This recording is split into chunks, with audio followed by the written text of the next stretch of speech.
Hello students, welcome to CWH science. मैं सुनील कुमार। आज हम पढ़ाने जा रहे हैं क्लास 12th का चैप्टर नंबर 11th, है ना। Biotechnology principle and process. Biotechnology principle and process, है ना। पिछले लेक्चर में मैंने कंप्लीट कर दिया था। आज हम देखने जा रहे हैं न्यू चैप्टर में। इसमें कुछ MCQ देखेंगे जो काफ़ी इंपॉर्टेंट है और एग्जाम पॉइंट ऑफ व्यू से भी काफ़ी इंपॉर्टेंट है। MCQ एकदम इससे ये चैप्टर से हर बात 3 से 4 क्वेश्चंस पूछे जाते हैं, ठीक है ना। जो काफ़ी इंपॉर्टेंट है और बहुत इजी भी है। आप लोग के लिए एक सूचना है, क्लास 12 का बैच बहुत जल्द अनाउंस होने वाले हैं। अपने से जूनियर को जो क्लास 11th में भी है वो क्लास 12th के लिए अगर पढ़ना चाहते हैं तो आप लोग इनरोल कर सकते हैं, ठीक है ना। कॉमर्स वर्ल्ड हजारीबाग एप्लीकेशन है, ये डाउनलोड कर लीजिएगा। वहाँ से नंबर से अपना लॉगिन कर लीजिए, ठीक है। तो हम लोग सेक्शन ए देखते हैं, ग्रुप ए MCQ। हम लोग ग्रुप ए और वेरी शॉर्ट टाइप आंसर साथ में देखेंगे। जहाँ तक हो सके वहाँ तक हम लोग करने की कोशिश करते हैं, ठीक है ना। तो ज़्यादा लेट ना करते हुए बताते हैं क्वेश्चन नंबर 1। क्वेश्चन नंबर 1, क्योंकि एक ये जो चैप्टर है बायोटेक्नोलॉजी प्रिंसिपल एंड प्रोसेस बहुत इंपॉर्टेंट है। अब बहुत इजी भी है, हल्का लेंथी है लेकिन समझने में बहुत इजी लगेगा, ठीक है ना। Question number 1, the term molecular scissors refers to. Molecular scissors है ना, मोलिकुलर सीजर्स कहने का मतलब है, जनरली सीजर्स का मतलब क्या होता है, कैंची। मोलिकुलर सीजर मतलब कोई डीएनए है तो डीएनए को कटिंग किया जाता है ना। डीएनए में जो बेस पेयर है या न्यूक्लियोटाइड है या बॉन्डिंग उसको कटिंग किया जाता है।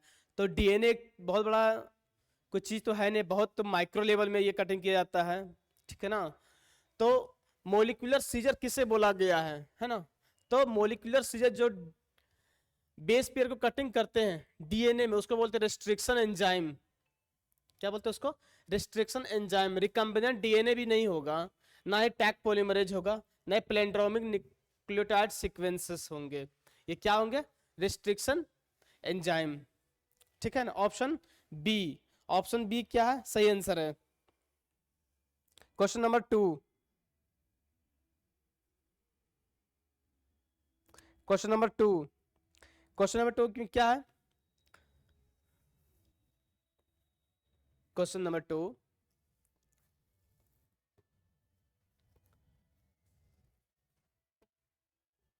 देखिए, what is meant by chemical knife, है ना। केमिकल नाइफ, रासायनिक चाकू से क्या अभिप्राय है ना। केमिकल नाइफ जो होता है जनरली ये इंडोन्यूक्लिएज होते हैं। इंडोन्यूक्लियस का मतलब है कि ये भी एक तरह का रिस्ट्रिक्शन एंजाइम की जैसा ही कटिंग करने का काम करता है। इंडोन्यूक्लियस एक एंजाइम है, ठीक है ना। जिसका ऑप्शन क्या होगा, ये इंडोन्यूक्लिएज, है ना। जैसे मान लीजिए कोई एक सीक्वेंस है, ये एक सीक्वेंस है 5' to 3', ठीक है ना।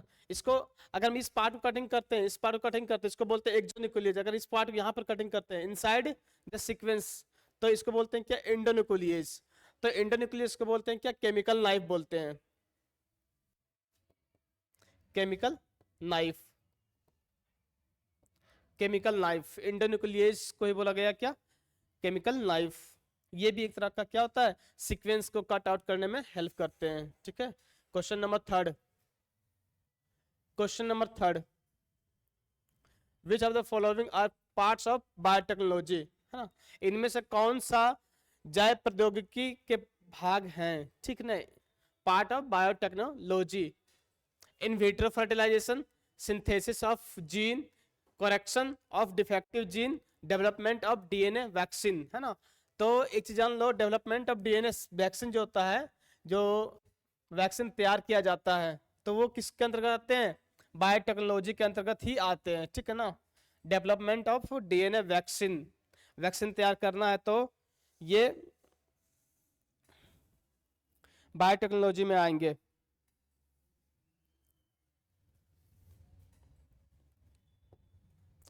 क्वेश्चन नंबर 4, क्वेश्चन नंबर 4 में क्या है,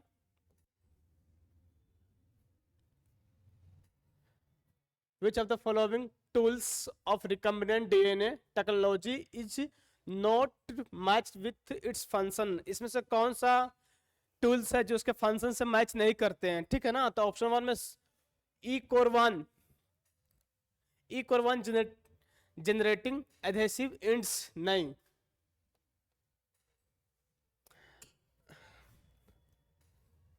मैच नहीं करते हैं, ठीक है ना। तो ये EcoR one generate adhesive ends सही बात है। DNA ligase, multiplication of R DNA molecules नहीं, ये गलत है। डीएनए लाइगेज हमेशा जोड़ने का काम करता है, ठीक है ना। DNA polymerase amplification of DNA fragments, ये सही बात है। इन पॉलीमरेज पीसीआर, ठीक है। Selectable markable marker identification the transformed cell, ये भी सही बात है। तो गलत क्या है यहाँ पर, बी नंबर। डीएनए लाइगेज जो होता है मल्टीप्लिकेशन में हेल्प नहीं करता है, ठीक है ना। डीएनए लाइगेज हमेशा न्यूक्लियोटाइड को बेस पेयर को ऐड करने का काम करता है, लाइगेज जोड़ने का काम करता है, मल्टीप्लिकेशन का काम नहीं होता। तो यहाँ ऑप्शन क्या हो जाएगा, बी, बी ऑप्शन सही है। क्वेश्चन नंबर 5, क्वेश्चन नंबर 5 देखिए, question number 5, the major techniques, है ना, the major technique use in agricultural biotechnology, है ना, कृषि जैव प्रौद्योगिकी में प्रयुक्त प्रमुख तकनीक है कौन सा। The major technique use in agriculture biotechnology is, क्या होगा, tissue culture, conversion, plant breeding और डीएनए रेप्लिकेशन। तो क्या होगा यहाँ पर टिश्यू कल्चर, है ना। टिश्यू कल्चर एक बायोटेक्नोलॉजी का एक प्रोसेस है जो एग्रीकल्चरल फील्ड में यूज किया जाता है। टिश्यू कल्चर ऑप्शन ए सही है, ठीक है ना। Question number 6, who discover the recombinant DNA technology, recombinant DNA technology को डिस्कवर कौन किया, साइंटिस्ट का नाम है, ठीक है ना। तो क्या किया इसका, देखिए तो, Hargobind Khurana, James D Watson, S Cohen and H Boyer, Sutton and Avery, है ना। तो इसका ऑप्शन क्या हो जाएगा, C, S Cohen and H Boyer. इन्होंने क्या किया, बायोटेक्नोलॉजी, दो साइंटिस्ट मिलकर एक बायोटेक्नोलॉजी का टर्म दिया या जिसको डिस्कवर किया, ठीक है ना, जो हमारे जीवन में बहुत उपयोगी। अगर ये बायोटेक्नोलॉजी नहीं होते तो क्या होता, अभी समय में कोरोना काल में लोग कितने पॉपुलेशन कम हो गए रहते, ठीक है। लेकिन वैक्सीन क्या है, एक बायोटेक्नोलॉजी से प्रिपेयर किया हुआ वैक्सीन है, ठीक है ना। क्वेश्चन नंबर 7, क्वेश्चन नंबर 7 देखिए, द फर्स्ट ट्रांसजेनिक क्रॉप, है ना, पहला ट्रांसजेनिक क्रॉप कौन सा है, पहला transgenic crop yarn, linseed, linseed, peas या टोबैको। तो टोबैको, पहला जेनेटिक क्रॉप टोबैको है, ठीक है। स्ट्रेट फॉरवर्ड क्वेश्चन है। Question number 8, crystals of BT, BT मतलब toxin, BT toxin produced by some bacteria do not kill bacterial itself because, है ना। इससे पूछा गया कुछ जीवाणुओं द्वारा उत्पन्न बीटी टॉक्सिन के क्रिस्टल स्वयं बैक्टीरिया को नहीं समाप्त करता है, क्योंकि option A, bacteria are resistant to the toxin, bacteria, option B में क्या है, the bacteria secretes toxin in specific component, C में क्या, टॉक्सिन इज इनएक्टिव, डी में टॉक्सिन इज इमेच्योर। इसका आंसर क्या हो जाएगा,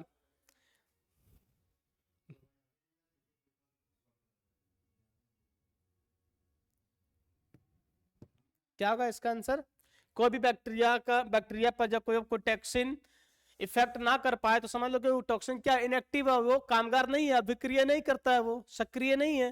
तो क्या होगा इसका option C, toxin is inactive, ठीक है ना। क्वेश्चन नंबर 9, क्वेश्चन नंबर 9 क्या होगा, electrophoresis is a method of separation of molecules in which molecules are separated by a medium under the influence of an electric field, है ना। Electrophoresis जैसे अणु को पृथक कृत करने की विधि है जिसमें एक माध्यम से विद्युत क्षेत्र के प्रभाव से अणुओं को पृथक किया जाता है ना। इलेक्ट्रिक फील्ड के कारण क्या होता है, इलेक्ट्रिक फील्ड के कारण क्या होता है, मॉलिक्यूल्स को सेपरेट किया जाता है, ठीक है ना।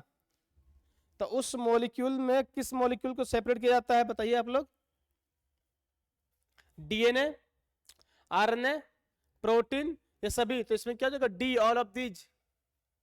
जो इलेक्ट्रोफोरेसिस कराओगे तो उसमें इलेक्ट्रोफोरेसिस में होता है क्या, मॉलिक्यूलर के बेसिस पर, उसका कुछ कैरेक्टर के बेसिस पर डीएनए, आरएनए और प्रोटीन को अलग किया जाता है, जिसको ब्लोटिंग बोला गया है, ठीक है ना। Southern blotting, Northern blotting. Question number 10, तो यहाँ पर तीनों हो जाएगा, ठीक है ना। Question number 10, the genome of virus that attach itself to the DNA of the host cell is called, है ना। क्या होगा इसका मतलब, the genome of virus, virus कैसा जीनोम जो क्या करता है, किसी डीएनए से खुद से अटैच हो जाता है, ठीक है ना। अब वो उसको बोलते हैं क्या, देखिए तो, प्रोफेज, प्रोफेज बैक्टीरिया, एक्चुअली दोनों एक ही चीज लिखा गया, ठीक है ना। तो इसका ऑप्शन क्या हो जाएगा, प्रोफेज ही होगा, prophase, option B.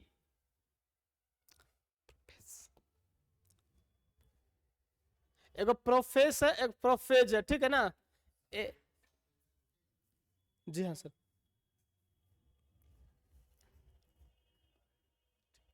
Option A में देखिए तो प्रोफेस है, ऑप्शन बी में प्रोफेज है ना। एस ई और जी ई का डिफरेंस है, दोनों का मीनिंग अलग अलग है यहाँ पर, लेकिन ऑप्शन यहाँ पर क्या हो जाएगा, प्रोफेज इसका आंसर होगा, ठीक है ना। ऑप्शन बी सही आंसर है। क्वेश्चन नंबर 11, क्वेश्चन नंबर 11 देखिए तो, tag polymerase, the enzyme used in PCR polymerase chain reaction is isolated from this bacteria. Isolated मतलब क्या होता है, सेपरेट करना, अलग करना, है ना। टैग पॉलीमरेज ऐसा एंजाइम है जो पीसीआर में अलग करने में हेल्प करता है, बैक्टीरिया को अलग करने में हेल्प करता है बैक्टीरिया से। तो उसको बोलते हैं क्या, Thermus aquaticus.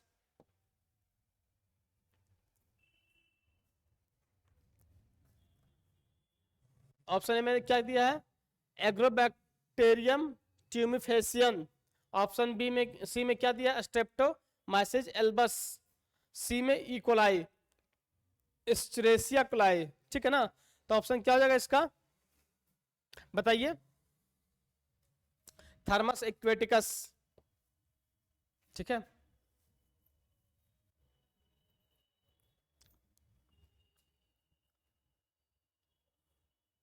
Question number 12, question number 12 देखिए, DNA fingerprinting is a process used for the amplification of और मल्टीप्लिकेशन ऑफ डीएनए, ठीक है ना।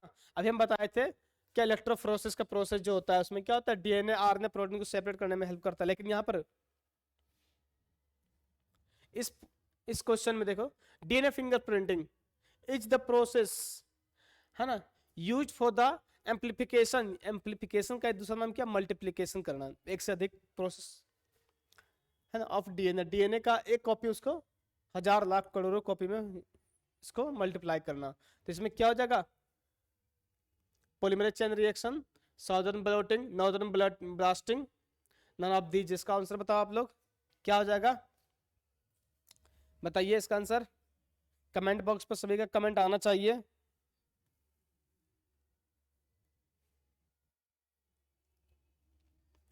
तो हमेशा देख लो, पॉलीमरेज चेन रिएक्शन में क्या होता है, कोई भी डीएनए को मल्टीप्लिकेशन किया जाता है फिंगरप्रिंटिंग प्रोसेस में, ठीक है ना। तो इसका क्या जाएगा, ऑप्शन ए।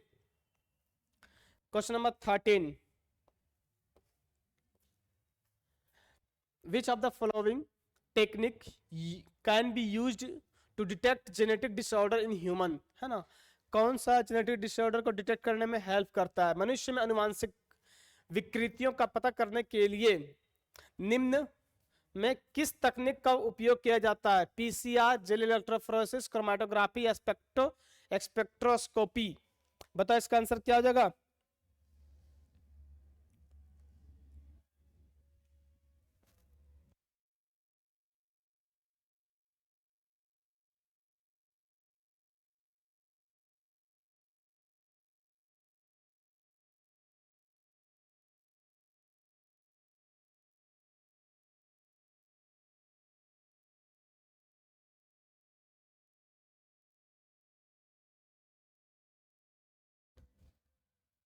हेलो।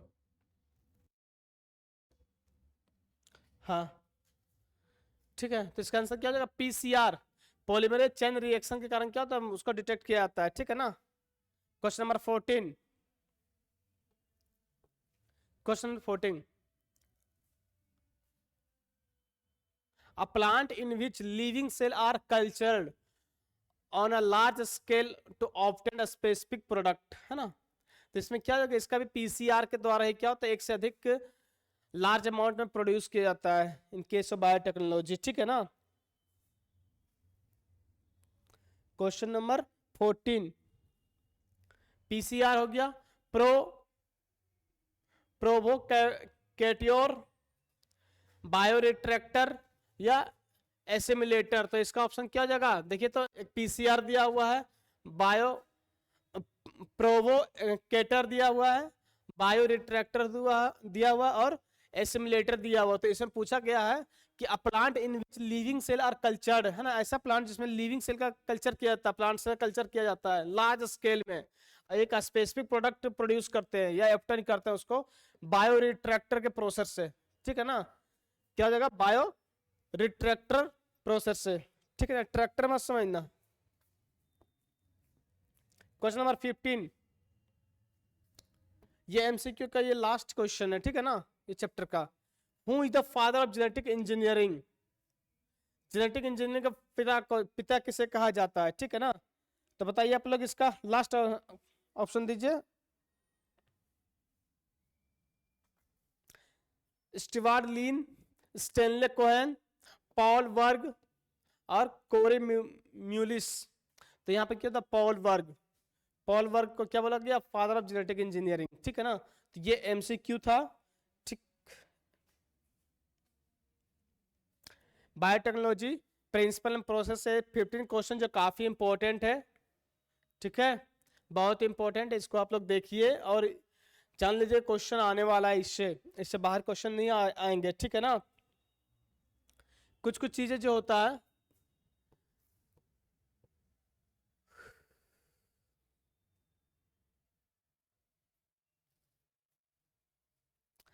अब हम लोग देखेंगे ग्रुप बी में ही, पूरा शॉर्ट में देखेंगे ग्रुप बी में कितने कितने क्वेश्चंस, कैसे क्वेश्चन आते हैं। ठीक है ना। कितने क्वेश्चंस इसमें देखने तो जरा सा 8 क्वेश्चन से जरा देख लेते हैं। वन लाइनर क्वेश्चन है ये, जो काफी इंपॉर्टेंट है। आप लोग भी इस पर ध्यान दीजिए। जिसको समझ में नहीं आता बोर्ड पर लिखा हुआ, हिंदी में भी इंग्लिश में, जिसको जिस मोड में समझ में आता हो उस मोड में वो अपना तैयारी कर सकते हैं। ठीक है ना। Question number 1, due to the development of which technology micro organism can be modified? किस टेक्नोलॉजी के कारण माइक्रो ऑर्गेनिज्म को मॉडिफाइड किया जाता है? क्या होता है? रिकम्बिनेंट डीएनए टेक्नोलॉजी के कारण। ठीक है ना। Question number 2, in which of the following was the first recombinant DNA produced by the addition of gene coding for antibiotic resistance? क्या द फर्स्ट एंटीबायोटिक या first recombinant DNA was produced by the addition of antibiotic resistant coding gene is Salmonella typhimurium, है ना। Salmonella टिफिन्यूरियम एक bacteria है जिससे क्या होता है, फर्स्ट टाइम रिकम्बिनेंट डीएनए कारण क्या होता है, इसका कोडिंग किया गया, एंटीबायोटिक कोड किया गया। ठीक है ना। प्रथम पुनर्योगज डीएनए का निर्माण किसके प्रतिजैविक प्रतिरोधी कूट लेखन जीन के जुड़ने से हुआ था? तो क्या होगा? साल्मोनेला टिफी। और साल्मोनेला टिफी का एक डिजीज भी होता है, इसको बोलते हैं टाइफॉइड। ठीक है ना। और टाइफॉइड के डायग्नोस्ट को क्या बोलते हैं? Widal test. तो इतना चीज याद रखना। Question number 3, the discovery of which restriction enzyme made it possible to cut DNA at a specific site, है ना। किस प्रतिबंधक एंजाइम की खोज से डीएनए को एक विशिष्ट जगह पर काटना संभव हो पाया? तो क्या होगा? इसका रिस्ट्रिक्शन एंजाइम के कारण, जिसको मोलिकुलर सीजर भी बोला गया है ना, जिसको मोलिकुलर सीजर भी कहा गया है। Question number 4, name the type of restriction enzyme, है ना, रिस्ट्रिक्शन एंजाइम का टाइप्स क्या होता है, तो दो टाइप्स होते हैं, ठीक है ना, एक एक्सोन्यूक्लियस, एक होता है क्या एंडोन्यूक्लियस।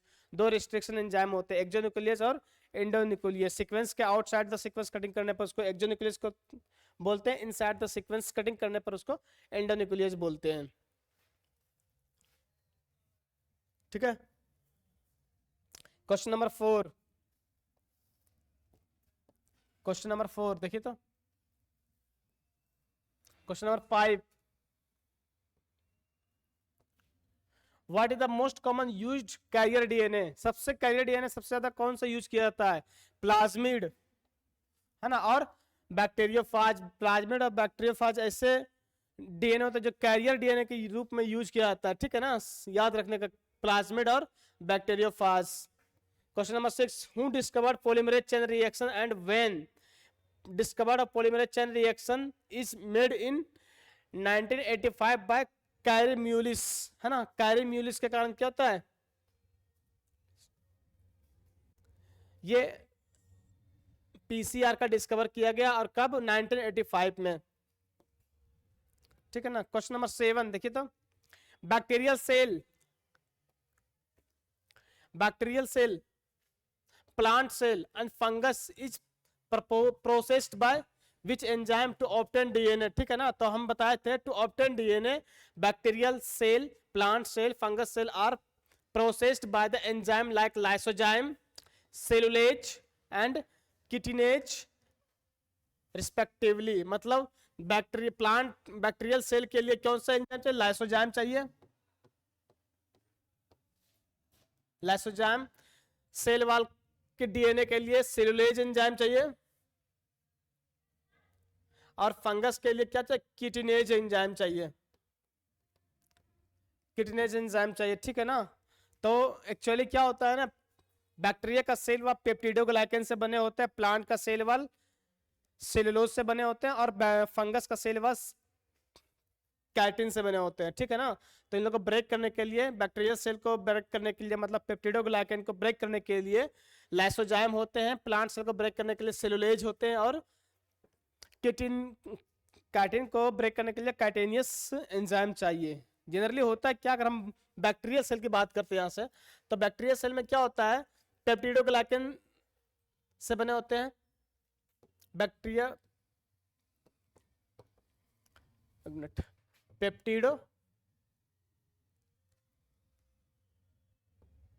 पेप्टिडोग्लाइकन से बने होता है। पेप्टिडोग्लाइकन जो होते हैं NAM और NAG से बने होते हैं, है ना, और दोनों आपस में जुड़े होते हैं किससे, बीटा 1,4 ग्लाइकोसिडिक बॉन्ड से, है ना, बीटा 1,4 ग्लाइकोसिडिक बॉन्ड से जुड़े होते हैं। लेकिन लाइसोजाइम क्या करता है, लाइसोजाइम एंजाइम जो होता है यही बीटा 1,4 ग्लाइकोसिडिक बॉन्ड होता है, इसी को ब्रेक करने का काम करते हैं। तो ये ब्रेक हो जाएगा तो NAM और NAG अलग अलग हो जाएंगे, सेपरेट हो जाएंगे, जिसके कारण क्या होता है, पेप्टिडोग्लाइकन ब्रेक डाउन हो जाएगा। पेप्टिडोग्लाइकन ब्रेक डाउन हो जाएगा तो क्या, उसका सेल वॉल भी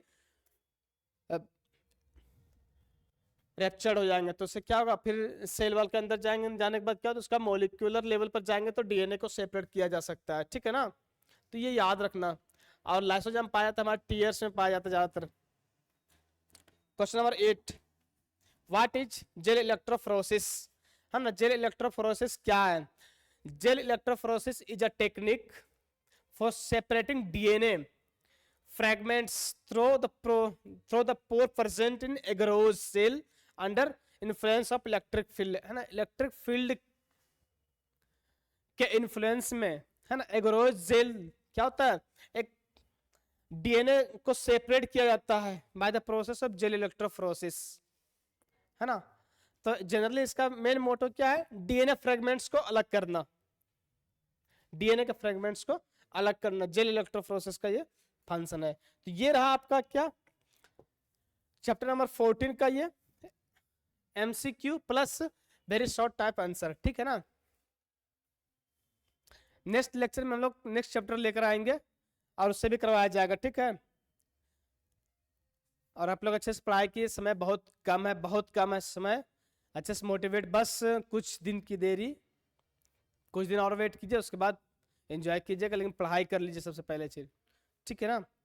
पढ़ाई कीजिए, मेहनत कीजिए, अच्छे मार्क्स लाइए, नाम रोशन कीजिए। ठीक है। 3 घंटे का एग्जाम जो होता है ना, बहुत क्रूशियल टाइम होता है वो। 3 घंटे को मैनेज करना भी एक चैलेंजिंग वाला चीज होता है, ठीक है ना। तो 3 घंटे में ही हमको रिप्रेजेंट करना, हम एक साल में क्या, पिछले एक साल से क्या पढ़ रहे हैं। तो पूरा एक साल 3 घंटे के बराबर होगा, ठीक है ना, कहीं उससे बढ़ के ही होगा। तो 3 घंटे को हम अच्छे से यूज करना है, इसके लिए माइंड सेटअप पॉजिटिव होना चाहिए, ठीक है। अब माइंड सेटअप पॉजिटिव कब होगा, जब आप अच्छे से पढ़ाई किए रहेंगे तब। अच्छे से पढ़ाई कीजिए, एग्जाम देने में मजा आएगा, रिजल्ट भी सुनने में मजा आएगा, ठीक है। Thank you.